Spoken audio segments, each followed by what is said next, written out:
राष्ट्रीय पर्व राष्ट्रीय चरित्र को निखारने का एक अवसर होता है। राष्ट्रीय पर्व से प्रेरणा लेकर के भारत के राष्ट्रीय चरित्र, जन जन का राष्ट्रीय चरित्र जितना अधिक निखरे, जितना अधिक राष्ट्र के लिए समर्पित हो, हर कार्यकलाप राष्ट्रहित की कसौटी पर कसे जाए, अगर उस प्रकार का जीवन जीने का हम संकल्प करते हैं तो आजादी का पर्व भारत को नई ऊंचाइयों पर ले जाने का एक प्रेरणा पर्व बन सकता है। 2014 में लाल किले की प्राचीर से अपने पहले ही संबोधन में प्रधानमंत्री नरेंद्र मोदी ने भारत को नई ऊंचाई पर ले जाने का मजबूत संकल्प सामने रख दिया। तब से अब तक पीएम ने 12 बार लाल किले की प्राचीर से देश को संबोधित किया है। विकास की यात्रा में हर भारतीय की भागीदारी सुनिश्चित करते हुए राष्ट्र निर्माण का विजन उनके संबोधन में हमेशा प्रमुखता से रहा।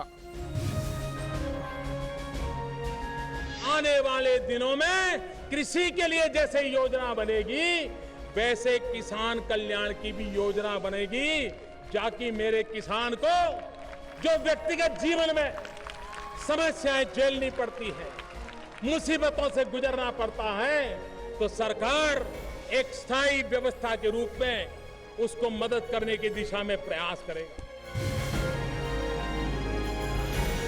साफ नीति, स्पष्ट नीति, साफ नियत, स्पष्ट नियत होती है, तब निर्णय करने का जज्बा भी कुछ और होता है। 3 तलाक से पीड़ित बहनों ने पूरे देश में एक आंदोलन खड़ा किया, देश के बुद्धिजीवी वर्ग को हिला दिया, देश के मीडिया ने भी उनकी मदद की। पूरे देश में 3 तलाक के खिलाफ एक माहौल निर्माण हुआ। इस आंदोलन को चलाने वाली मेरी बहनों को जो 3 तलाक के खिलाफ लड़ाई लड़ रही है, मैं हृदय से उनका अभिनंदन करता हूं। पूरे देश में ये प्रधानमंत्री जन आरोग्य अभियान लॉन्च कर दिया जाएगा और उसका परिणाम ये होने वाला है कि देश के गरीब व्यक्ति में बीमारी के संकट से जूझना नहीं पड़ेगा, उसको साहूकार से पैसा ब्याज से नहीं लेना पड़ेगा, उसका परिवार तबाह नहीं हो जाएगा। आर्टिकल 370 के कारण, 35A के कारण कुछ रुकावटें भी आई। आज लाल किले से जब मैं देश को संबोधित कर रहा हूं, तब मैं ये गर्व के साथ कहता हूं कि आज हर हिंदुस्तानी कह सकता है, 1 नेशन 1 कॉन्स्टिट्यूशन। ये राष्ट्रीय शिक्षा नीति हमारे विद्यार्थियों को जड़ से जोड़ेगी, लेकिन साथ साथ उसको एक ग्लोबल सिटीजन बनाने का भी पूरा सामर्थ्य देगी। वो जड़ों से जुड़ा होगा, लेकिन उसका सर आसमान की ऊंचाइयों को छूता होगा। आप कल्पना कीजिए, अगर भारत के पास अपनी वैक्सीन नहीं होती तो क्या होता। लेकिन आज गौरव से कह सकते हैं कि दुनिया का सबसे बड़ा वैक्सीनेशन प्रोग्राम हमारे देश में चल रहा है।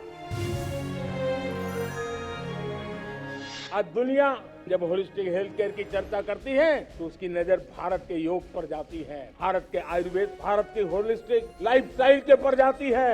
ये हमारी विरासत है, हम जो दुनिया को दे रहे हैं। आने वाले 25 साल हम एक ही मंत्र को लेकर चले कि हमारे राष्ट्रीय चरित्र के सिरमौर होना चाहिए एकता का संदेश। भारत की एकता को जीना, भारत की एकता को आंच आए, न ऐसी मेरी भाषा होगी, न ऐसा मेरा कोई कदम होगा। ये जो कायाकल्प किया, उसका सबसे बड़ा लाभ समाज के उन वर्गों तक हम पहुंचे हैं जो ग्रामीण सड़कें वहां बनी है जिनकी तरफ कोई देखता नहीं था, जिस इलाकों को नहीं देखता था, जिन गांवों को नहीं देखता था। दलित हो, पीड़ित हो, शोषित हो, वंचित हो, पिछड़े हो, आदिवासी हो, जंगल में रहने वाले हो, दूर सुदूर पहाड़ों में रहने वाले हो, सीमावर्ती स्थान पर रहने वाले हो, हमने उनकी आवश्यकता की पूर्ति की। आने वाले 10 साल 2035 तक मैं ये राष्ट्रीय सुरक्षा कवच का विस्तार करना चाहता, मजबूती देना चाहता, आधुनिक बनाना चाहता। और इसलिए भगवान श्री कृष्ण से प्रेरणा पाकर के हमने श्री कृष्ण का जो सुदर्शन चक्र था, उस सुदर्शन चक्र की राह को चुना।